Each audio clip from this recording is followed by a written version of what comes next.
A very good evening to all of you. You're watching News Tonight. My name is Aditi Nagpal Girotra. Let's get the news rolling with the headlines first. Positive signs of change in Jammu and Kashmir. Vietnamese ambassador to India says happiness visible on the faces of Kashmiri people. In their two-day visit to Jammu and Kashmir, 15-member delegation of diplomats takes stock of situation.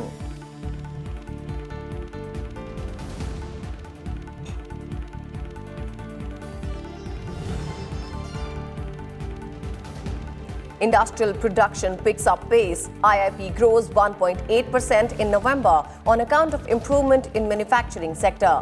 2.7% growth seen in sector.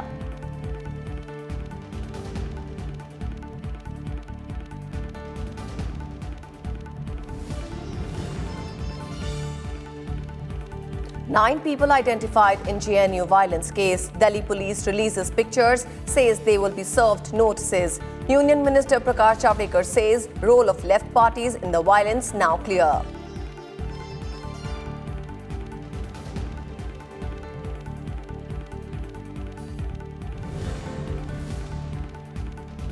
Vice President Venkaiah Naidu gives call for 100% literacy rate in country in his address at the centenary celebrations of the National College in Tiruchirappalli. Says educational institutions have responsibility to make youth intelligent, honest and aware citizens.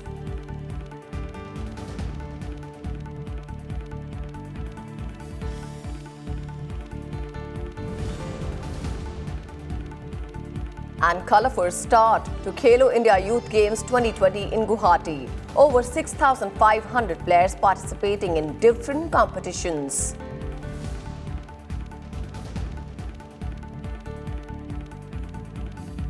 Envoys of 15 countries concluded their two-day visit to Jammu and Kashmir on Friday.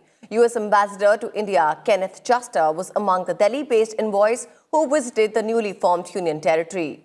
On the second day of their visit, foreign diplomats interacted with civil society members about the situation in the valley.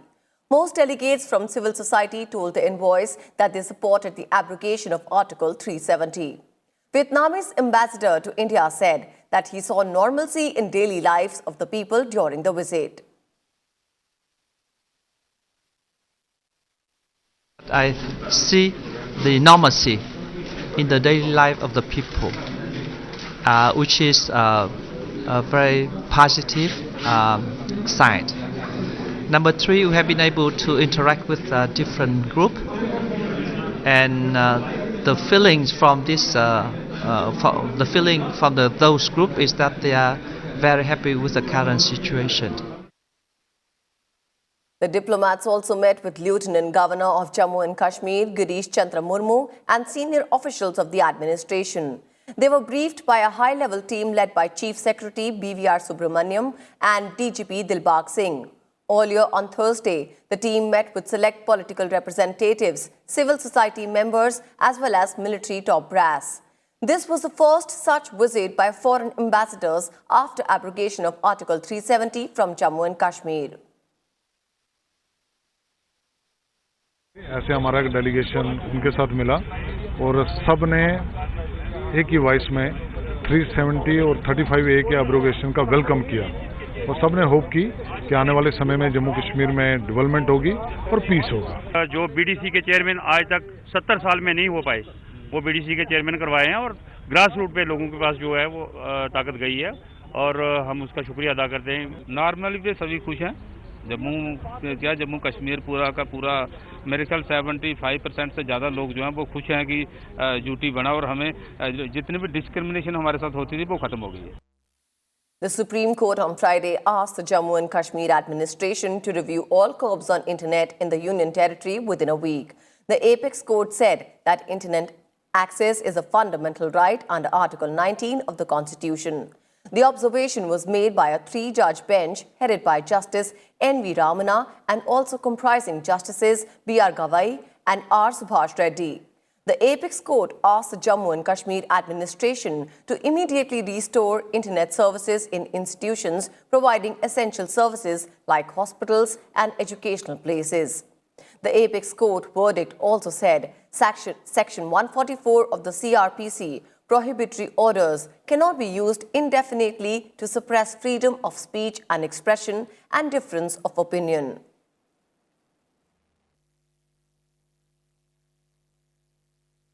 Good news on the economic front. As per the data released by the National Statistical Office, the index of industrial production has recorded a growth of 1.8% in November, mainly on account of improvement in the manufacturing sector. In November 2018, the figure stood at 0.2%. The growth in the manufacturing sector was 2.7% as against a contraction of 0.7% in the same month last year. The consumer non-durable segment or FMCG goods also recorded a growth of 2% against contraction of 0.3% in November 2018. As per the NSO data, 13 out of the 23 industry groups in the manufacturing sector showed positive growth during November 2019 as compared to the corresponding month of the previous year.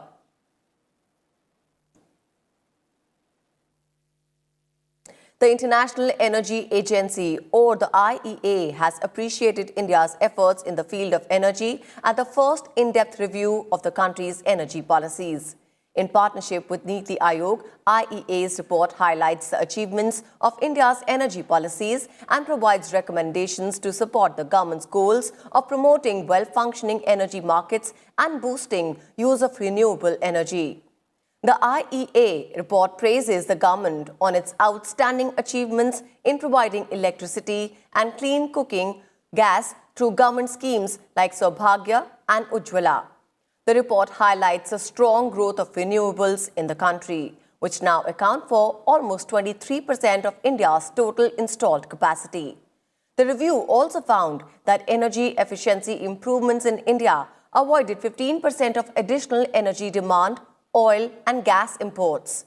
In some recommendations, the report has suggested to ensure full non-discriminatory access to energy transport networks to encourage investment in the energy sector. It is very important for India to make more use of natural gas now, as the natural gas prices are very low. Make the contracts, open the LNG terminals, and bring the natural gas to the different parts of the country. It will be very important. And as far as oil is concerned, it is important that India also put stocks for the rainy days we may have in the oil markets as a result of some geopolitical event, or it can be a physical disruption here and there. Now India is planning to create gas grid from south to north, from Kanyakumari to Kashmir, from western part, from Kutch to Kohima. We are going to create a robust gas network in our country. 72% of Indian population will be covered with city gas network. Our import terminal are increasing. Our domestic gas production is increasing. We are moving towards a gas hub in our country, for a gas exchange in our country. In all round, creating infrastructure, creating market level playing field, creating more market-friendly policies. We are very much focused. We want to repeat the Gujarat model. When Prime Minister Modi was Chief Minister of Gujarat, he has created a new benchmark in the globe. Today, gas is 23% in the world energy mix, but in Gujarat, it is 26%. We have an ambitious plan to move in that direction. The Reserve Bank of India on Thursday amended the Know Your Customer or KYC guidelines to allow banks, lending companies and fintech startups to onboard customers remotely. It has allowed for the video-based KYC of customers of financial institutions, thereby incorporating the changes made to prevention of money laundering rules by the government. The central bank has allowed for the use of a live photo of the customer and his or her officially valid document as a proof of identification. It has also mandated for the geotagging of the customer's video to ensure that they are located within the borders of the country. RBI has not only allowed KYC documents to be submitted electronically, but also given the green light to accept digitally signed documents and documents issued to the digital locker account of the customer as proof for the opening of a bank account. A digi-locker, as it is popularly called, allows citizens to store their personal documents online. KYC के जो नए नियम्स आए हैं according to the इसके हिसाब से काफ़ी corruptions और जो फ्रॉड होने थे ये सब रुक जाएंगे. Vice President M. Venkaiah Naidu on Friday inaugurated the centenary celebrations of National College at Trichy in Tamil Nadu. While addressing the gathering, Naidu called for a collective effort by all stakeholders to make India 100% literate in the near future. Pointing out at the low literacy rate in India, the Vice President expressed disappointment over the fact that India still has 18 to 20% illiterate population. Naidu asked the educational institutions to provide holistic, value-based education to inculcate cultural, social and moral values in students. He urged the universities and other institutions to implement new education policy with proper modification and include history as important part in the curriculum. All the academic people in the country, they should all apply their mind, suggest to implement the new educational policy with all the modifications that are required. History must be part of the education system. You should know what is the history, what is the contribution made by great people for the liberation of this country. We must get back to our roots and then protect our civilizational values. Our colleges, our schools, our institutions must really guide the students to promote our culture. The Vice President also stressed on the need for good education while ensuring social justice and equal opportunities to all. He further said that investing in education is investing in a bright future for the country.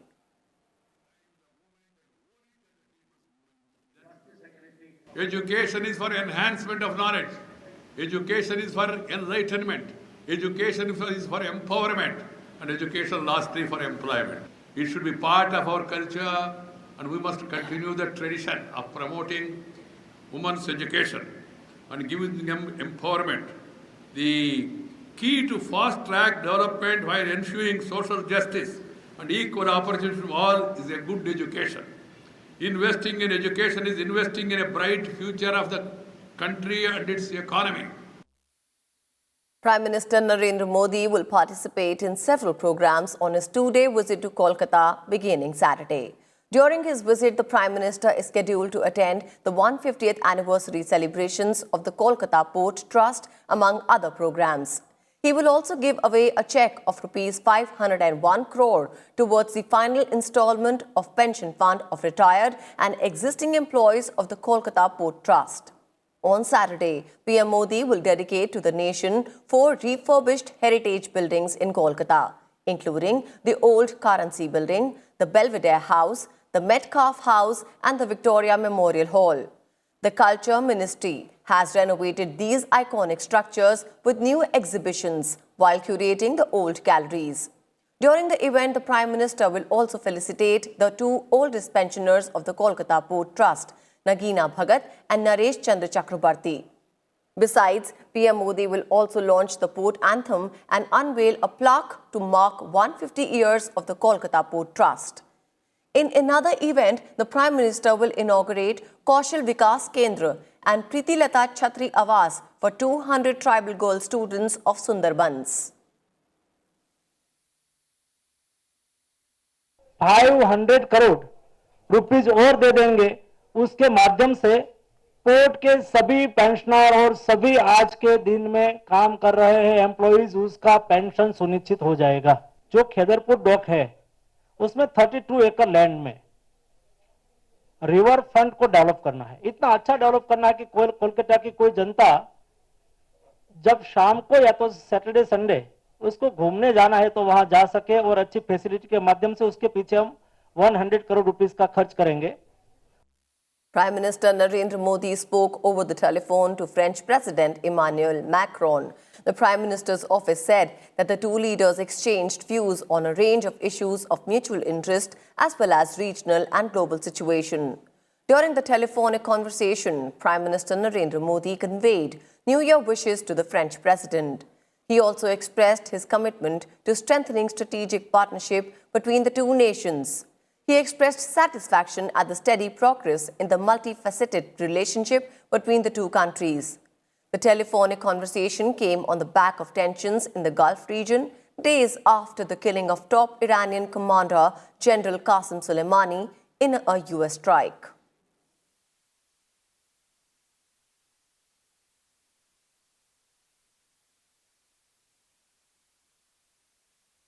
Home Minister Amit Shah inaugurated Indian Cyber Crime Coordination Centre and National Cyber Crime Reporting today. According to the Home Ministry, the portal will allow people to report cyber crimes online. The portal will also let all cybercrime-related complaints be accessed by the law enforcement agencies in the states and union territories. The portal focuses on specific crimes, especially those related to finance and social media, like stalking and cyberbullying. More than 700 police districts and more than 3,900 police stations have been connected to the portal so far.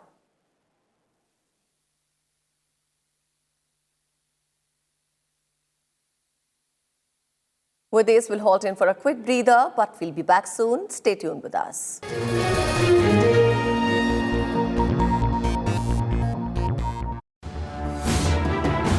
Watch The Big Picture with me, Tina Jha, at 9:30 p.m.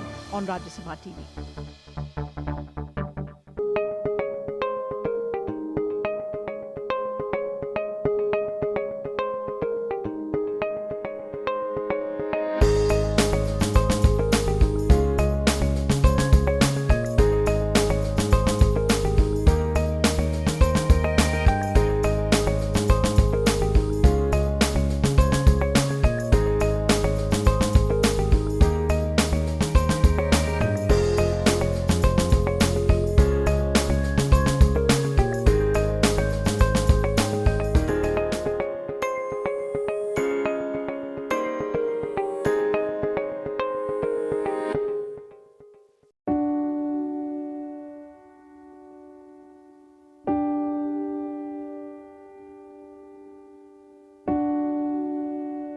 They wanted to make a jail in such a pattern so that these convicts in each cell cannot have communication to each other.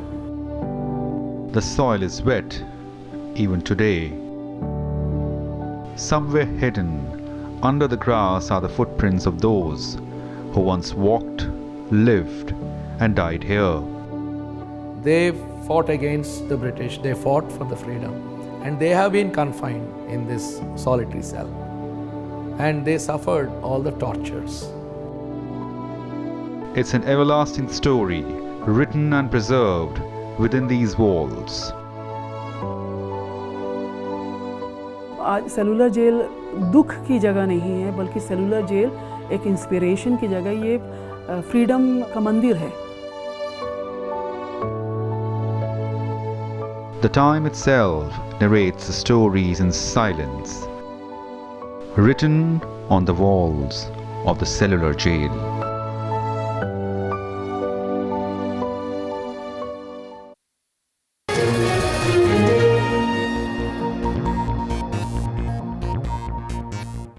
Welcome back. You're still with us on News Tonight. The Delhi police has identified 9 suspects, including JNU students, Union President Aishe Ghosh, for their involvement in Sunday's violence at the Jawaharlal Nehru University. While no suspect has been detained yet, according to the police, interrogation of suspects will begin soon. Meanwhile, Union Minister Prakash Javadekar has said the Delhi police's ongoing probe into violence in JNU has made it clear that students affiliated to left-wing bodies were involved in the incident.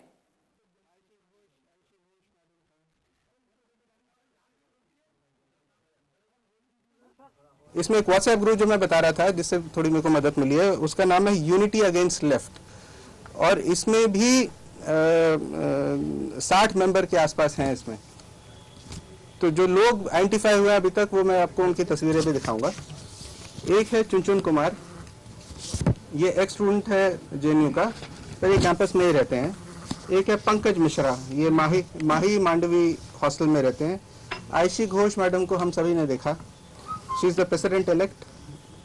JNU-SU और ये एक second please Pankaj मैं आपको दूंगा नाम दूंगा students front of India, all India students federation, all India students association और democratic students federation, इन्हीं के एफिलिएशन में है सर। एक ये भास्कर विजय मेक है, ये भी स्टूडेंट हैं JNU के। Sucheta Talukdar, she is a counsellor JNU। और ये प्रिया रंजन है BA 3rd ईयर। और एक है Dolan Samanta, she is student counsellor. और योगेंद्र भारद्वाज है, ये PhD कर रहे हैं संस्कृत में। और योगेंद्र भारद्वाज संस्कृत में PhD कर रहे हैं, ये एडमिनिस्ट्रेटर है ये यूनिटी अगेंस्ट लेफ्ट के। So we have identified him also. और एक विकास पटेल हैं जो कि आपने काफी सारे उसमें देखा होगा। आज साफ हो गया कि लेफ्ट ऑर्गेनाइजेशन के स्टूडेंट्स विंग ने ही ये किया है और हिंसा जबरदस्त की, प्लानिंग से की, 4 दिन से की और शिक्षा का सत्र रोकने के लिए की और प्लानिंग से सर्वर को खत्म किया और प्लानिंग से CCTV को डिसेबल किया क्योंकि उनका पाप छुपे। और 4 दिन इस पर कोई चर्चा नहीं हुई। 5 तारीख को जब दूसरे भी यूनिटी अगेंस्ट लेफ्ट है उसमें सारे मजहबों के लोग हैं, तो ये जब सामने आए तो मारामारी और हुई। तो ये जो है ये हिंसा की हम भर्त्सना करते हैं। आज पुलिस ने सच्चाई सामने लाई है। अब मेरी अपील है कि ये जो राजनीतिक दल है इनका ये गुनाह है कि जो छात्रों को राजनीति के लिए अपना उपयोग करते हैं। And now let's talk about environment and climate change.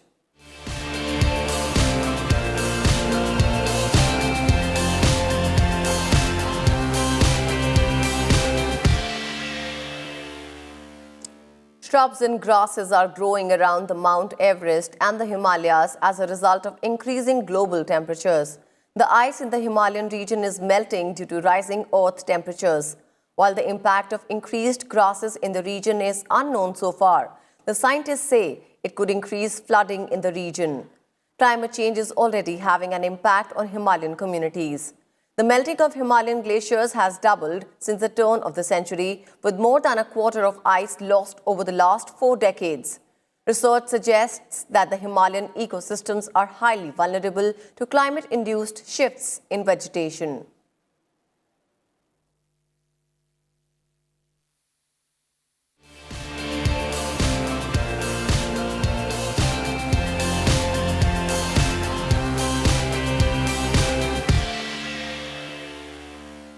The 3rd edition of Khelo India Youth Games has kicked off in Guwahati in Assam. Assam Chief Minister Sarbanand Sonowal inaugurated the event in the presence of Union Sports Minister Kiran Rijiju and other dignitaries. 6,500 athletes are participating in the games this year. Hima Das, Jamuna Bodo and Deepa Karmakar, among others, were the torchbearers in the opening ceremony. Cycling and lawn bowls have also been included in the games for the first time. Maharashtra and Assam have sent the largest contingent. The 3rd edition of the Khelo India Youth Games has emphasized on elimination of single-use plastics.